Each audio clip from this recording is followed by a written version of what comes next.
Welcome to everyone. This is Careerforce and More for Employers, session 4. It says session 6, but it's really session 4. So glad to have all of you on the call today. Today, our topic is federal bonding, also known as fidelity bonding, work opportunity tax credit, and connecting with job seekers who we sometimes call second chance hiring. So glad to have all of you on this call today for all of this information. If you've ever followed along with these sessions with your second screen, if you have one, we're going to be using the area within careerforcemn.com that we call tailored resources. So at this point, I'm going to just go over and show you, if you're at the website, go to careerforcemn.com, click for employers, come down to tailored resources, and then we have a couple of links that provides you with more information about workplace inclusion, hiring veterans, hiring people with disabilities, youth, farm workers, and the last one, learn more about hiring people with a criminal record. So that's the area that we're going to be talking about today. You can dig around in this part of the website more going forward. But right now, I'm going to go back to our slides. There it is, the link.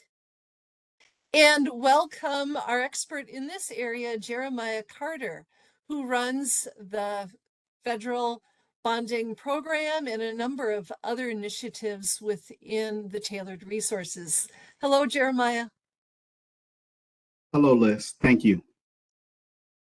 And thank you, employers, and all of those who have joined us today. I really welcome this opportunity to talk about this great program. And with this program, we really talk about it as an incentive for employers that give an opportunity to individuals looking for second chance opportunities. So with the federal bonding program, and if we can go to the next slide, with the federal bonding program, what it really is, and I won't talk through each one of the bullet points. I'll just give you some specific background information. In 1966, the U.S. Department of Labor created the federal bonding program. This program has really been successful in providing bonds to employers and really giving additional access to job seekers in specific areas of employment that are deemed non-traditional for individuals that have barriers to employment. Some of those industries include, but are not limited to, hospitality, retail, construction, transportation, auto repair, manufacturing, healthcare, nonprofits, banking, tourism, and again, a whole lot more of industries. With this program, since 1966, there have been over 56,000 bonds that have been issued. So it has created 56,000 job opportunities for individuals that are deemed at risk or a high risk of hire. And with these bonds, even in the last year, we've had close to 1,700 bonds issued throughout the United States, which is a huge benefit for second chance opportunities. Individuals, as I stated, that have barriers to employment include justice-involved individuals, but this program is not only limited to justice-involved individuals, as a barrier could be deemed as someone in recovery from any substance abuse disorders, a welfare recipient, someone with poor credit history could also utilize this bonding service, economically disadvantaged youth or adults who lack work history. And when we say youth, starting at age 14, so have to be legally able to work in the United States. Individuals dishonorably discharged from the military are also eligible to utilize this bonding service.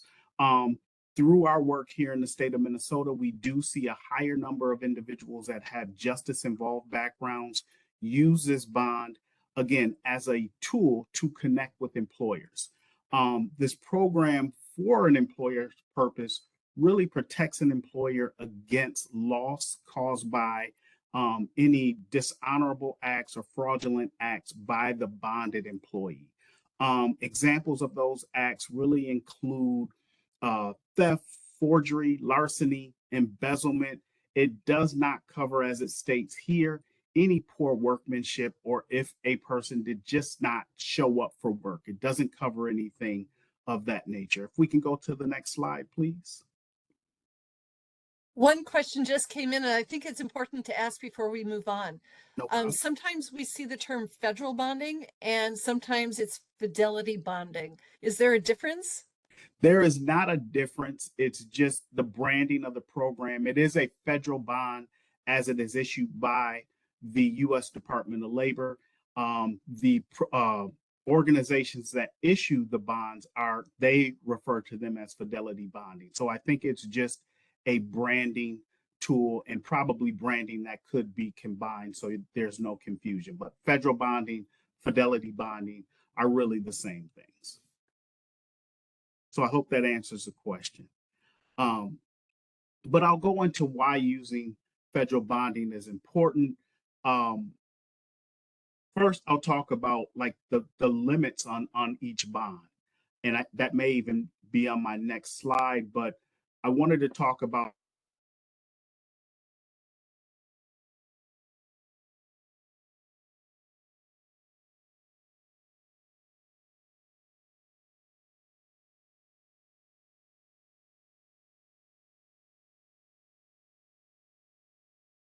Oh no, we lost Jeremiah. Let's give him just a few seconds to see if he pops back. Can you hear me now? There you go. Yep.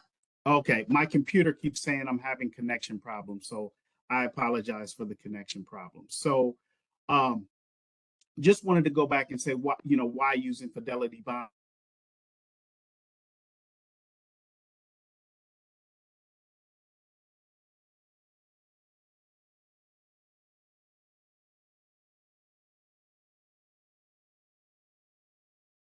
Jeremiah, why don't you keep your video off?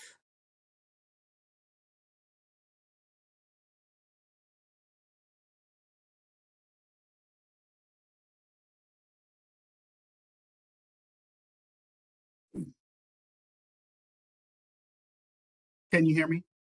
Yeah, just leave your video off. Okay, perfect. Maybe that will help. Again, I apologize for the technology issue. So, don't know where I left off at or where you did not hear me at, but I was just saying that employers receive the fidelity bonds free of charge as an incentive to hire these potential applicants.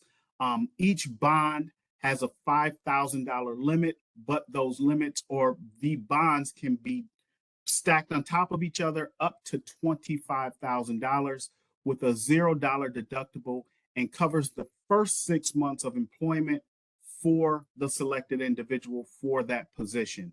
One of the extensions of this bond, as we have received some new funding for the bonding program, allows us to actually extend these bonds for an additional 6 months if a person was interested in keeping this person bonded. But typically, one of the things we see is after that 6-month time frame, it gives an individual the opportunity to prove themselves, and employers have decided not to extend that bond after that 6-month time frame, but employers are eligible to extend that bond for the time frame. So again, why use federal bonding as an employer?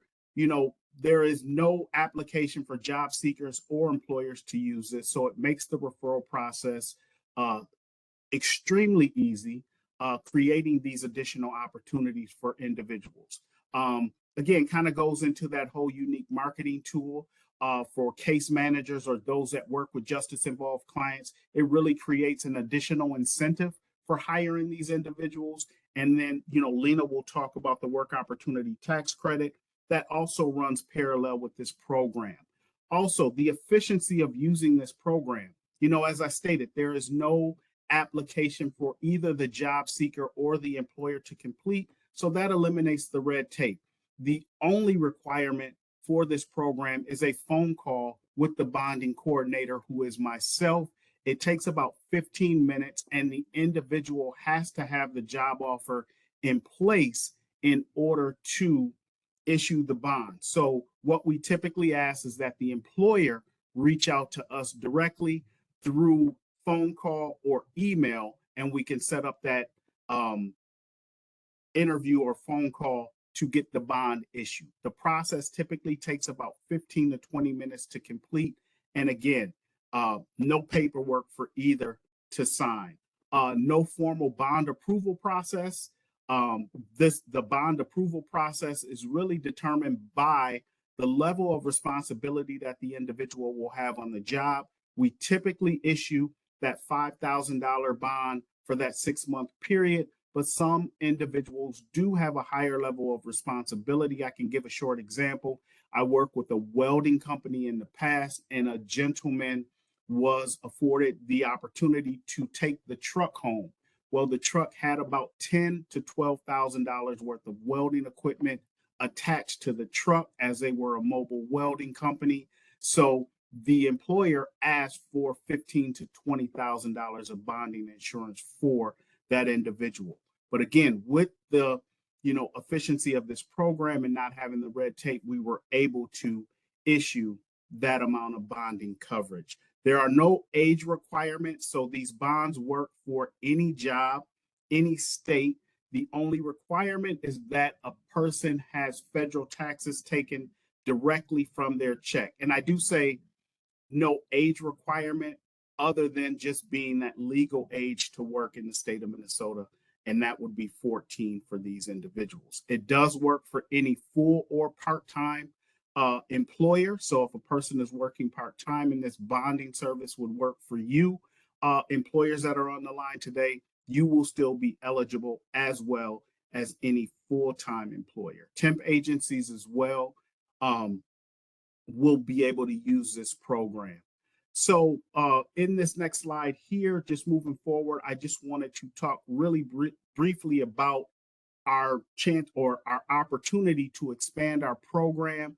Deed was awarded an additional $100,000 in 2021 to expand this program. With the expansion of the program, the target populations for the expansion are really the justice involved population and those that are dealing with substance abuse disorders. So we have really created a marketing push to target those populations. And when I say target those populations, I mean reaching out to areas where those populations are, that federal prisons, state prisons, treatment facilities, and things of that nature, to really let them know that this service is available to them. We are not going out targeting saying you have to use this program, but providing information and resources around this program so individuals are aware. And then we want to promote this information to employers as well that are looking to extend their fair chance hiring practices as another opportunity.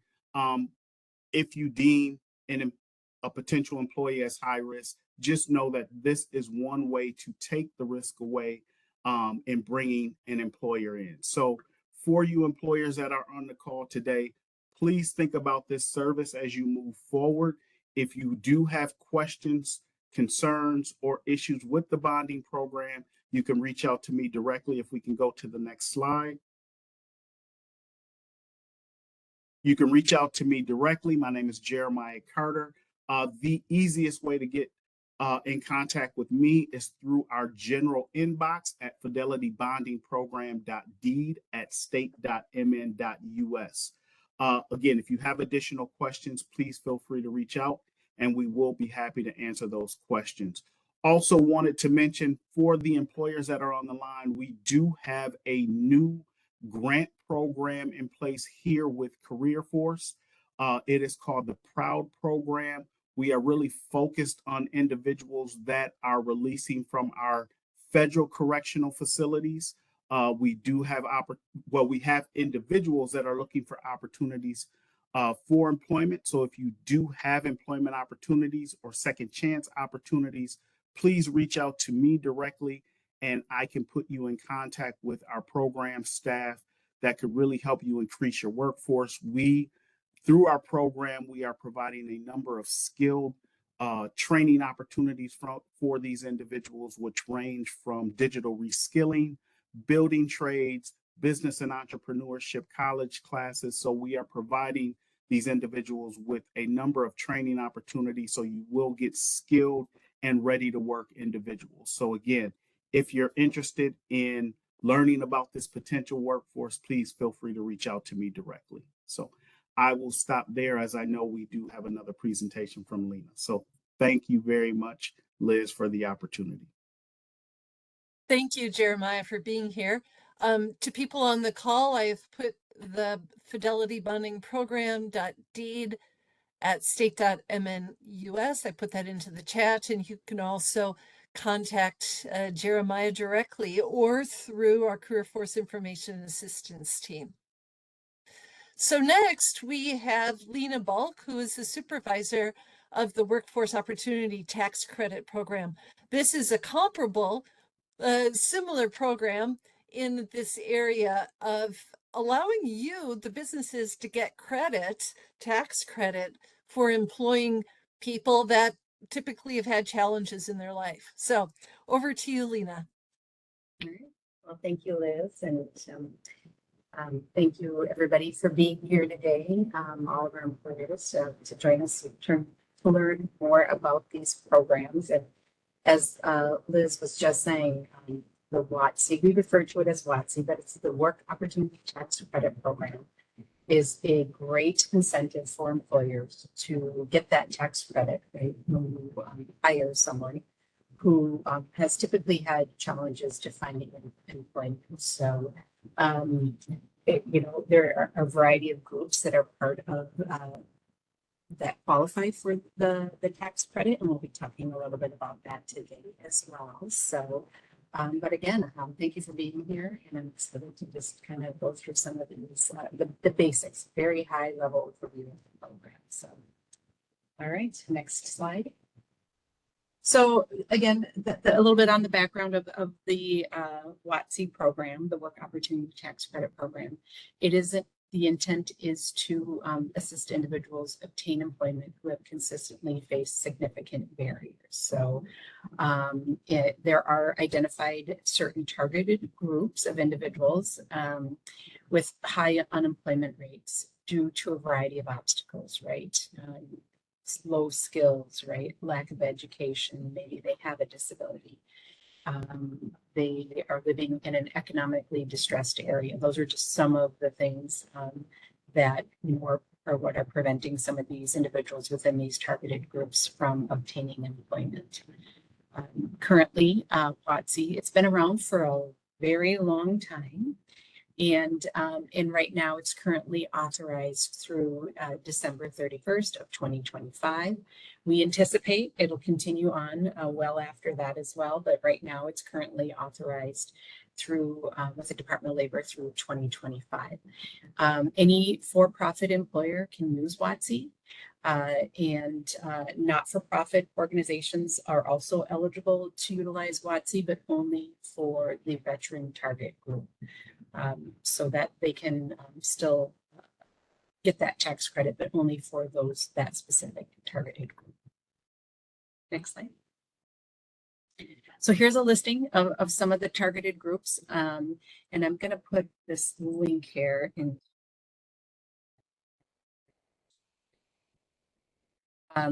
But it has all of these targeted groups listed on there, how to apply, all of the information that we'll be covering today.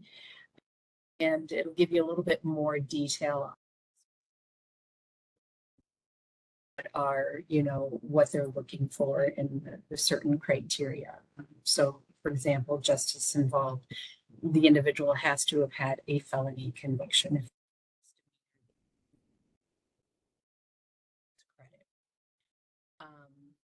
Lena, your sound is going in and out. It is. Oh, okay. Sorry about that. I don't know. I'll try to speak directly. Is this better? Yeah. Okay, sorry. Thank you for letting me know. But anyways, yeah, if you if you go to the website, right, you're going to see a little bit more of the detail on, what they're looking for within those targeted groups, and give you a little bit more of an explanation. And not all of them are listed here as well. But it does include a wide variety of individuals, right? I know a lot of employers utilize it for hiring veterans. That's a very popular group, and I believe they can give in return the biggest tax credit as well. So, but there's a lot of different options and for the individuals that you are hiring and bringing into your workplace. So how does the WOTC benefit an employer? Well, right there, you'll see, right? Tax savings with the credit can range anywhere from $2,400 to $9,600 for a WOTC eligible new hire. One of the things that I've added here to the slides, if you go to the website that I put into the chat, you can see there's a breakdown in how to calculate your credit, and it explains and gives you an overview of the specific individual within the targeted group that they fall into, and what type of a tax credit that would give you in return. So it's a great tool to utilize that. But again, we encourage you to hire people within all the different targeted groups, right? Regardless of the tax credit you'll get, but some are higher than others, definitely. Next slide. How much paperwork? Well, I'm just going to say not a lot, right? It's really easy to submit an application to get the tax credit. There are 2 forms that are required within the application, the IRS 8850 and the ETA 9061 form. We have both of those forms on our website for you to utilize, and they need to be completed fully and signed by the employer or the employer representative and the employee as well.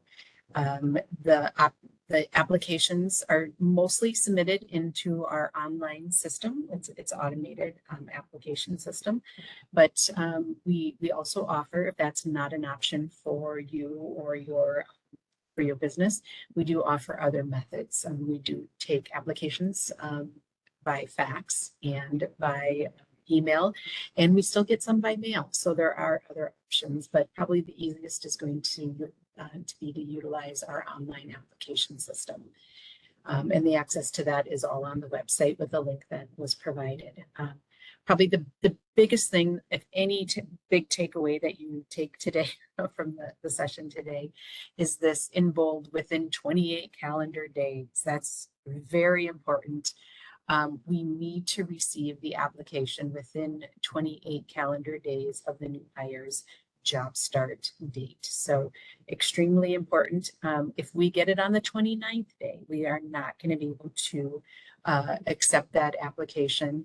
If it's mailed, we can take it through what it is postmarked. So that is, if there's an issue with a delay in getting it to us through the mail.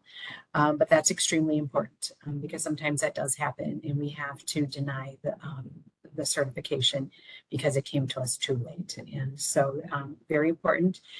If for those of you that are somewhat familiar with WOTC or have used it in the past, it was just one of the forms that were required. The 8850 was required within 28 calendar days, but that has changed since January 1st. And so we now have to receive both of those forms within the 28 calendar day start date of the hire. All right. So just a couple of little facts about the program, right?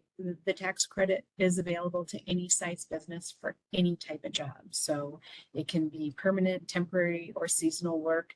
It can be full-time or part-time. There are no limit to the number of qualified new hires, but keep in mind there is no credit for hiring a former employee that you've utilized the tax credit for. Relatives, dependents, independent contractors, or majority owners of a business as well. So there is no limit on the amount of WOTC credits a business can claim in any taxable year, and private sector employers do not lose credit if it's not used. So it can be carried back 1 year or carried forward up to 20 years with the tax credit that is received. And then finally here, I have a bunch, I have the access to our portal and all of the information and other resources in the first link here, including direct links here to that WOTC quick reference guide for employers and the WOTC frequently asked questions sheet published by the Internal Revenue Service, the IRS. So, and I should tell you that 28-day deadline is an IRS regulation. So that is something that our state does not control, because we do get asked, can't you get it in there? We have no, there's no wiggle room with that. And that is because it is an IRS, it's an IRS guideline. So, and so lots of information and resources at all of those links. But if you want to get additional information or have questions about anything that you're seeing online, Karen Marbury is the contact to reach out to. She is our WOTC, our WOTC coordinator. She's been with WOTC for 25 years, so she knows a little bit about the program and is an excellent person to go to.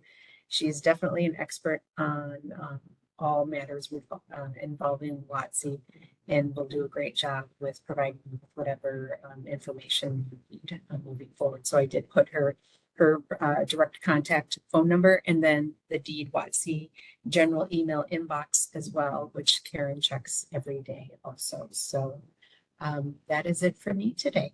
Thank you so much, and I hope you take advantage of this wonderful program. Thank you, Lena. Yeah, it really is a fabulous program. Both of them run federally. All states offer it. So even for the recruiters on here, the HR people that might be in a business that has multiple locations across the country, you can apply this information to any of your sites in any of your facilities. So as usual, you can contact our Careerforce Information and Assistance line at any point. They have a fabulous staff that can help you directly, whether they help you with minnesotaworks.net, Careerforce MN, any of the resources connecting to staff in your local area, or any other questions about hiring and recruitment that you may have.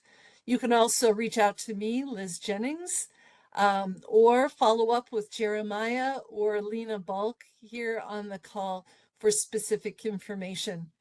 We invite you all back for the last session in this May 2023 series, where we will have a vocational rehabilitation employer services expert who will talk about consultations that she can do at no cost with you on site about hiring people with disabilities of any type. And we will have a local veterans employer representative who will talk about all of their services they provide businesses in hiring veterans. So please come back for session 5 of this series, and we hope to work with you one-on-one. Take care.